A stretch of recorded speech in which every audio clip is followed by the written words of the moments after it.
Tu n'agis même pas comme un homme, a dit papa en pointant sa fourchette vers moi. Tu as raison, ai-je répondu calmement. Et c'est pour ça que j'en ai fini de payer pour tout le monde à cette table. Je me suis levé et j'ai laissé toute ma famille derrière moi. Je plantais ma fourchette dans la purée, mâchant lentement, faisant semblant de ne pas entendre les absurdités autour de moi. Papa râlait depuis déjà une bonne dizaine de minutes, expliquant que les hommes d'aujourd'hui n'étaient plus ce qu'ils étaient fragiles, mous, pathétiques. D'habitude, je le laissais parler dans le vide, parce qu'avec les années j'avais compris que c'était plus simple que de discuter.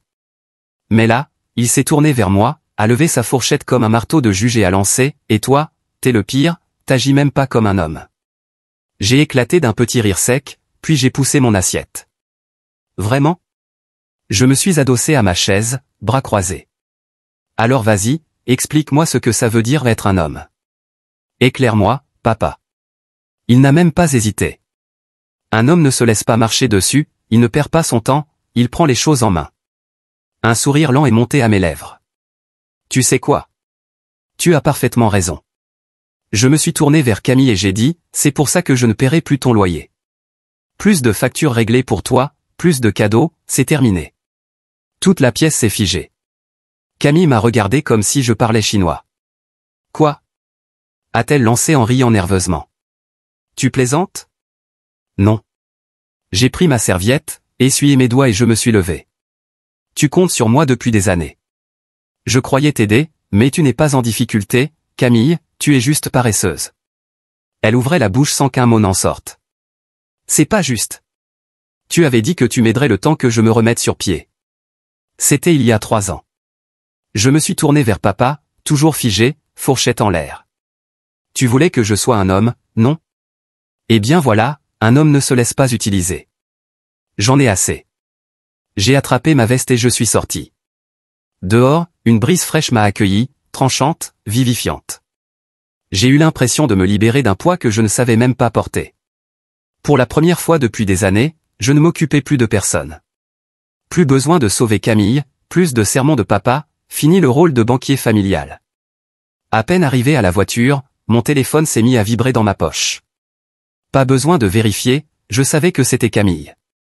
Je n'ai pas répondu. Encore une vibration, puis une autre. Quand j'ai quitté l'allée, le téléphone vibrait sans arrêt, appel, message, même un message vocal. Il y en avait un de maman, ce qui était presque ironique, vu qu'elle n'avait pas dit un mot pendant tout le dîner. Classique. Elle ne m'a jamais défendu quand papa m'humiliait ou quand Camille profitait de moi. Mais maintenant que je coupais les ponts, soudain elle avait quelque chose à dire. J'ai éteint mon téléphone. Qu'il panique. Ce soir-là, je suis resté chez moi, savourant le silence. Pas de cris, pas de plainte de Camille, pas d'histoire de s'accord de prix posté sur Instagram. Juste le calme. Il a duré 12 heures. Le lendemain matin, je me suis réveillé avec 30 appels manqués, 10 de Camille, 7 de papa, plusieurs de maman, et un numéro inconnu. Par curiosité, j'ai écouté le message vocal de Camille en premier. « Tu peux pas me faire ça !» a-t-elle hurlé, affolée. « J'ai des factures, un loyer. Tu t'en fiches de ce qui va m'arriver ?» Puis son ton a changé, comme si elle lisait un scénario. « Très bien. Sois égoïste.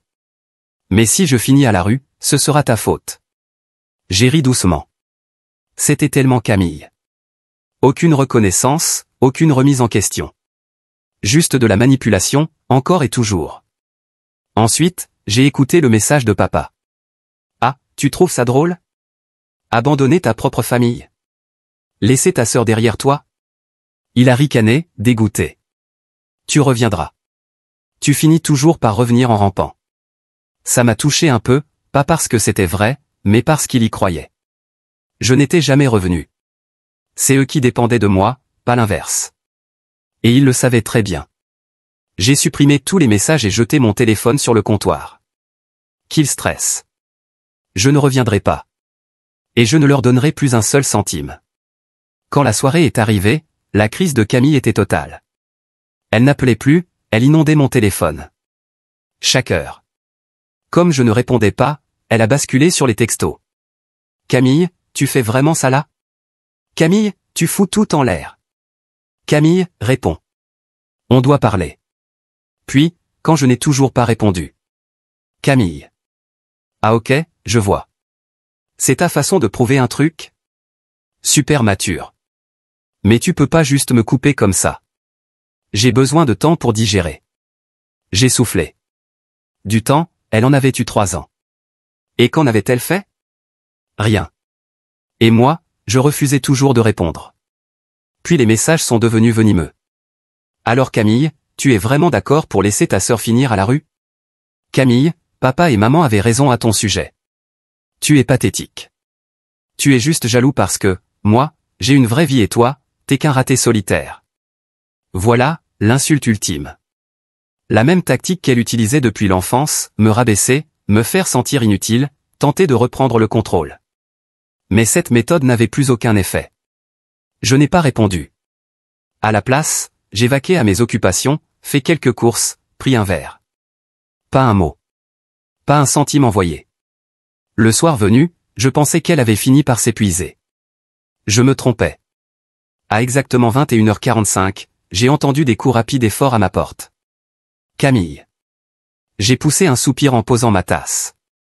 Je savais qu'elle viendrait tôt ou tard, mais pas aussitôt. Quand j'ai ouvert la porte, elle était là, bras croisés, les yeux gonflés soit de larmes, soit de colère, peut-être les deux. T'es qu'un lâche, a-t-elle lancé en entrant comme si l'endroit lui appartenait. Tu crois que m'ignorer fait de toi quelqu'un de fort? Tu crois que tu es une bonne personne en tournant le dos? Je me suis adossé au cadre de la porte, bras croisés. Non. Je pense que ça veut juste dire que j'ai retrouvé la raison. Elle s'est retournée d'un coup. Je suis sérieuse. Qu'est-ce que je suis censé faire maintenant? Comment je paie mes factures? J'ai haussé les épaules. Tu pourrais chercher un travail. Sa bouche s'est ouverte, puis refermée, comme si cette idée ne lui avait jamais traversé l'esprit. J'ai un boulot. A-t-elle crié, sans trop y croire elle-même. Ah bon? Ai-je dit en levant un sourcil. C'est quoi?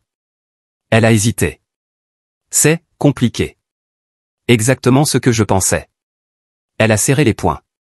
Tu fais ça pour me faire du mal. Non, ai-je répondu calmement. Je fais ça parce que j'ai enfin compris quelque chose d'important. Elle m'a lancé un regard noir. Et ce serait quoi? J'ai souri. Que je ne te dois absolument rien. Son visage s'est déformé sous la colère. Et là, elle a complètement craqué. Mais qu'est-ce qui ne va pas chez toi? A-t-elle hurlé en levant les bras. On n'abandonne pas sa famille comme ça. On ne laisse pas les autres tomber. Je l'ai fixé, impassible. Je viens juste de le faire. Elle avait l'air sur le point de me frapper, mais à la place, elle s'est tournée vers la table basse et l'a violemment poussée. La boisson que j'y avais laissée s'est renversée, coulant sur le sol. Elle me regardait, comme si elle mendiait une réaction. Je ne lui ai rien donné. Tu es sans cœur, a-t-elle craché. Tu te prends pour quelqu'un de meilleur, mais tu n'es qu'un lâche amer et minable. J'en ai fini, Camille, ai-je dit d'une voix calme et claire. Hurle, pleure, casse ce que tu veux. Ça ne changera rien. Sa poitrine se soulevait, ses mains tremblaient. Pour la première fois, j'ai vu de la vraie peur dans son regard. Elle comprenait que cette fois, ce n'était pas comme avant. Cette fois, je ne céderai pas. Aucun chantage émotionnel, aucun cri, aucun appel à papa et maman ne marcherait. Elle a ri, une fois, sèchement, amèrement, puis a secoué la tête. Tu te crois tellement supérieur, hein? J'ai soupiré. Camille, je ne pense même plus à toi. Ça l'a touché. Je l'ai vu à la façon dont son visage s'est effondré, à sa respiration coupée. Elle a ouvert la bouche, probablement pour relancer une autre tirade, mais à ce moment-là, mon téléphone a vibré. J'ai jeté un œil à l'écran. Papa. Camille l'a vu aussi. Ses lèvres se sont retroussées en un sourire amer. Voilà, a-t-elle craché. Tu crois que tu contrôles tout, que tu peux juste m'effacer, mais tu sais quoi? Tu peux m'ignorer, mais lui, il ne lâchera pas l'affaire. J'ai expiré lentement. Elle ne mentait pas. Camille était désespérée, mais papa, lui, il était furieux. J'ai laissé l'appel sans réponse. Mais au fond, je le savais déjà, cette guerre n'était pas terminée. Peu après, Camille a claqué la porte si fort en partant que les murs ont tremblé. J'ai expiré lentement et passé une main dans mes cheveux. Ça aurait pu se finir bien plus mal. Juste à ce moment-là, mon téléphone a vibré à nouveau. Papa. J'ai poussé un autre soupir. J'aurais pu ignorer l'appel, comme je l'avais fait toute la journée, mais je connaissais trop bien mon père. Il continuerait d'appeler, encore et encore, jusqu'à avoir le dernier mot. Autant affronter ça tout de suite. J'ai glissé mon doigt sur l'écran. « Qu'est-ce qu'il y a ?» ai-je demandé. Sa voix a explosé dans le haut-parleur. « C'est comme ça que tu me réponds ? Après ce que tu viens de faire ?» Je me suis frotté le front. « Si t'as appelé pour crier, fais vite. J'ai mieux à faire. » Et là, il est parti. Mieux à faire ? Laisser tomber tout le monde, tourner le dos à ceux qui t'ont élevé. Je n'ai rien dit. Je l'ai laissé se défouler. Après tout ce qu'on a fait pour toi. A-t-il craché, comme si je lui devais ma vie. Camille m'a tout raconté. Elle m'a dit que tu l'as laissé sans rien. Quel genre de frère fait ça ? J'ai laissé échapper un petit rire. Peut-être le genre de type qui a payé son loyer pendant 3 ans pendant qu'elle dépensait tout en shopping et en soirée, au lieu de chercher un vrai travail. Ça n'a rien à voir. Oh, au contraire, ça a tout à voir, ai-je répondu calmement. Il a inspiré bruyamment. Ce n'est pas à toi de décider ce qui est important. On est de la même famille. On est censé se soutenir. Ah, la vieille tactique de la culpabilité. Mais je ne tomberai plus dans ce piège. Non, papa. Ai-je dit d'une voix posée. J'ai soutenu. Je l'ai aidé. Et qu'est-ce que j'ai reçu en retour ? Tu t'es moqué de moi, tu m'as rabaissé, tu m'as traité de faible. Oh, commence pas avec ton petit discours victimaire. Je ne fais pas ça, les jeux interrompus. Je fais juste enfin ce que tu as toujours dit qu'un homme devait faire, me défendre. Silence. Pour une fois, il n'avait rien à répondre. Alors j'ai continué. Tu m'as toujours dit d'être plus fort. Eh bien je le suis. Mais pas pour toi. Pas pour elle. Juste pour moi. Sa voix est devenue glaciale. Alors c'est ça ? Tu coupes les ponts ? Tu nous abandonnes comme si on comptait pour rien ? J'ai souri légèrement. Je m'éloigne d'un rôle où je me faisais utiliser. Un long silence a suivi. Puis il a grogné, d'une voix basse. Tu vas le regretter. Et il a raccroché. Je suis resté là, à regarder mon téléphone, en relâchant lentement ma respiration. Je le connaissais trop bien. Ce n'était pas fini. Loin de là. Pour la première fois depuis bien longtemps, mon téléphone était complètement silencieux. Aucun message, aucun appel, rien du tout. Je devrais ressentir de la paix. N'est-ce pas ce que j'avais toujours voulu ? Plus de chaos, plus de manipulation, plus personne pour m'entraîner dans leurs problèmes.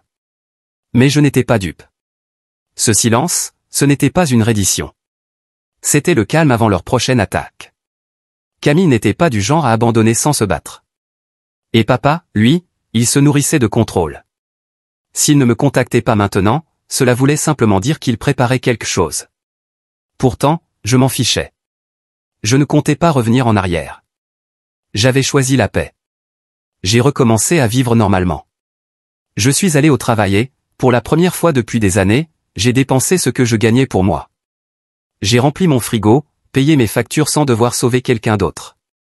J'ai même retrouvé des amis, sans culpabiliser d'utiliser un peu d'argent. Le mieux dans tout ça, c'est que je ne me sentais plus écrasé. Je n'étais plus responsable des bêtises des autres. Pour une fois, je n'étais plus en train de traîner derrière moi les mauvaises décisions de ma famille. Mais exactement 7 jours après ce dîner désastreux, Camille est revenue. Cette fois, elle n'était pas seule. 1 semaine. C'est le temps qu'il lui a fallu pour craquer. Je venais tout juste de rentrer du travail et je profitais du silence quand bam, quelqu'un s'est mis à frapper violemment à ma porte. Pas toquer, non, frapper. Je savais déjà qui c'était. J'ai soupiré, je me suis levé et j'ai ouvert. Camille se tenait là, le visage rouge, les yeux écarquillés, épuisé. Ses cheveux étaient en désordre, des cernes noires lui marquaient le regard, et j'étais presque certain qu'elle portait les mêmes vêtements que la veille. Mais ce qui a vraiment retenu mon attention, c'est qu'elle n'était pas seule. Maman se tenait juste derrière elle. J'ai failli éclater de rire. Bien sûr. Quand Camille n'arrivait pas à gagner seule, elle appelait du renfort. Laisse-moi deviner, ai-je dit en m'adossant au chambranle de la porte, tu es venu demander pardon ? Camille m'a poussé et a foncé à l'intérieur. Oh, arrête un peu, a-t-elle répliqué sèchement. J'ai pas le temps pour ton numéro du genre regarde comme je suis fort maintenant.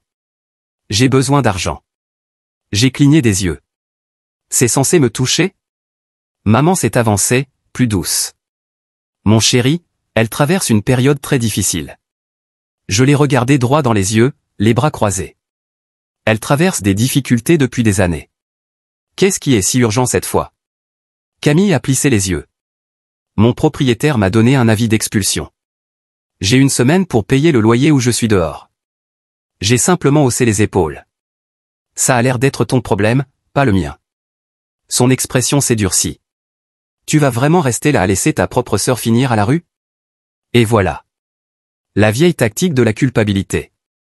J'ai expiré lentement. Camille, j'ai déjà dit que j'en avais fini. Tu l'as vu venir depuis longtemps. Je t'ai prévenu encore et encore de chercher un travail, d'arrêter de gaspiller ton argent, de construire quelque chose de solide. Mais tu n'as pas écouté.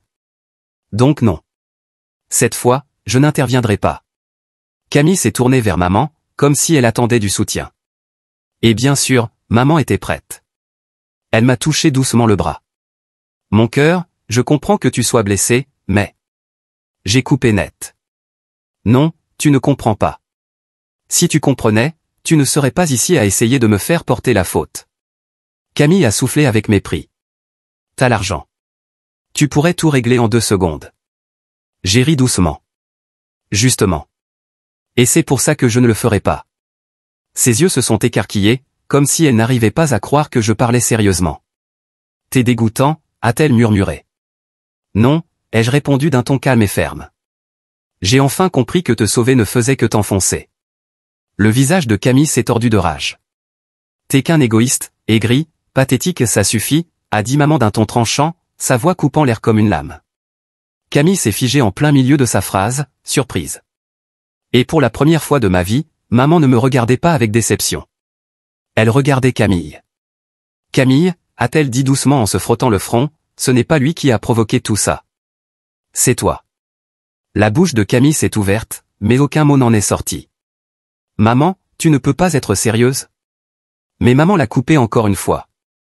Je ne peux pas l'obliger à te donner quoi que ce soit. Et honnêtement, je pense qu'il a raison. Camille est restée figée. Moi aussi. Jamais je n'avais vu maman prendre mon parti. Camille l'a regardée comme si elle venait de se faire gifler. Tu choisis son camp? Je dis, a répondu maman, que peut-être il est temps que tu règles tes problèmes toute seule. Le visage de Camille s'est effondré. Puis, sans un mot de plus, elle a tourné les talons et est sortie. Maman est restée un instant de plus, visiblement à bout de force. Je suis venu parce que je pensais que peut-être tu accepterais d'aider, a-t-elle dit doucement. Mais je comprends maintenant. Je ne redemanderai plus. J'ai hoché la tête. Quelque chose a changé en moi. Pour la première fois, je l'ai vu. L'instant précis où maman a compris que j'avais eu raison depuis le début. Et pour moi, ce moment valait plus que tout l'argent du monde. Camille était enfin partie. Maman est partie peu après, plus silencieuse que je ne l'avais jamais vue. Pas de discours, pas de reproches. Juste de la fatigue. Du silence. Elle avait l'air ébranlée. Peut-être avait-elle enfin vu ce que je savais depuis des années. Mais je n'étais pas naïf au point de croire que c'était fini. Et j'avais raison. Le lendemain matin, mon téléphone a sonné. Papa. Je l'ai laissé sonner. Puis il a sonné à nouveau. Et encore. Au 4e appel, j'ai grogné et décroché. Je n'avais même pas porté le téléphone complètement à mon oreille que sa voix a éclaté, espèce de petit salaud sans cœur. J'ai éloigné le téléphone de mon oreille. Ravi de te parler aussi, papa. Arrête tes conneries, a-t-il aboyé. Je viens d'avoir ta mère au téléphone. Tu réalises au moins ce que tu viens de faire? Oui, ai-je répondu. J'ai enfin tracé une limite. Il a soufflé, agacé.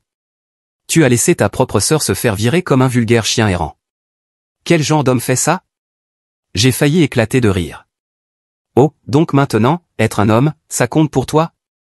C'est mignon. Parce qu'un vrai homme, il ne se laisse pas marcher dessus. Fais attention à ce que tu dis, a-t-il grondé. Je t'ai élevé. Non, ai-je dit d'un ton plat. Tu m'as contrôlé. Tu m'as fait sentir insignifiant. Tu t'es servi de moi. Ça, ce n'est pas de l'amour. C'est de la manipulation. Il s'est tu un instant, probablement choqué par la rapidité avec laquelle je lui ai renvoyé tout ça à la figure. Mais fidèle à lui-même, il a redoublé. Ce n'est pas juste à propos de Camille, a-t-il craché. C'est une question de famille, et toi, tu te comportes comme un gamin pourri, ingrat. J'ai ri. C'est toi qui dis ça? Toi qui t'attendais à ce que ton fils finance toute la famille en se laissant insulter en retour? C'est risible. Tu comprends rien, a-t-il hurlé. Une famille, ça se soutient. Ah oui? Ai-je répliqué. Et tu étais où quand moi j'avais besoin de soutien? Exactement. Nulle part. Tout ce que tu as jamais fait, c'est prendre. J'ai entendu sa respiration s'accélérer. Il bouillonnait. Très bien, a-t-il claqué. Tu veux jouer à ça? Alors t'es dehors. J'ai haussé un sourcil. Dehors de quoi? Tu ne fais plus partie de cette famille. Ne reviens pas en rampant. Ne demande rien. Pour nous, t'es seul désormais. J'ai laissé planer le silence, puis j'ai parlé. Papa, pas une seule fois dans ma vie je ne t'ai demandé de l'aide. Il n'a rien répondu. C'est là que c'est tombé. Pas pour moi, pour lui. Ce n'était pas moi qui perdais quelque chose. C'était lui qui perdait le contrôle. Bon, je suppose que c'est tout, ai-je dit tranquillement. Même s'il ne pouvait pas me voir, j'ai haussé les épaules. Au revoir, papa. Et pour la première fois, c'est moi qui ai mis fin à la conversation. J'ai regardé l'écran, puis j'ai appuyé sur bloquer. Comme ça, le lien était coupé. Plus d'appels. Plus de manipulation. Plus personne pour me traiter comme une carte bancaire sur pattes tout en se moquant de moi dans mon dos. Et ce qui était le plus étrange, c'est que je ne me sentais pas coupable. Aucune tristesse. Aucun doute. Juste du calme. Du soulagement. Les jours suivants ont été anormalement silencieux. Aucun message de Camille. Aucun appel de maman. Même pas un vocal passif-agressif de papa. C'était presque irréel, comme un rêve. Mais je les connaissais. Ce calme ne durerait pas. Et effectivement, il n'a pas duré. Environ une semaine plus tard, la panique a commencé. Les messages ont commencé avec maman. Maman, je sais que les choses ont été tendues, mais ne nous rejette pas, maman, on reste ta famille.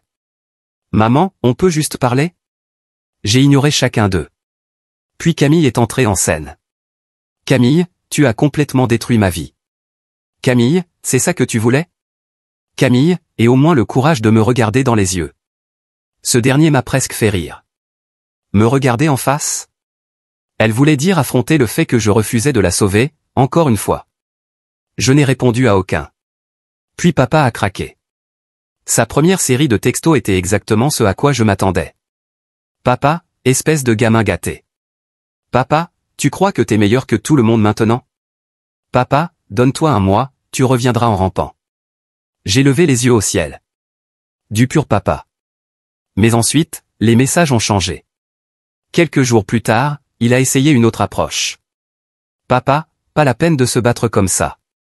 Papa, peut-être que j'ai réagi trop fort. Papa, parlons juste toi et moi maintenant.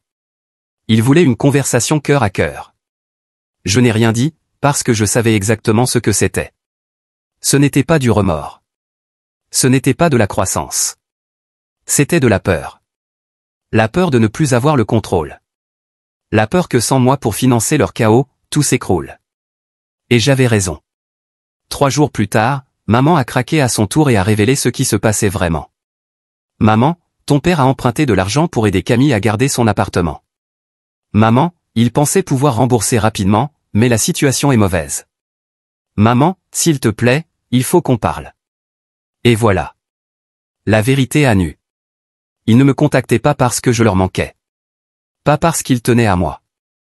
Mais parce qu'ils étaient en train de couler.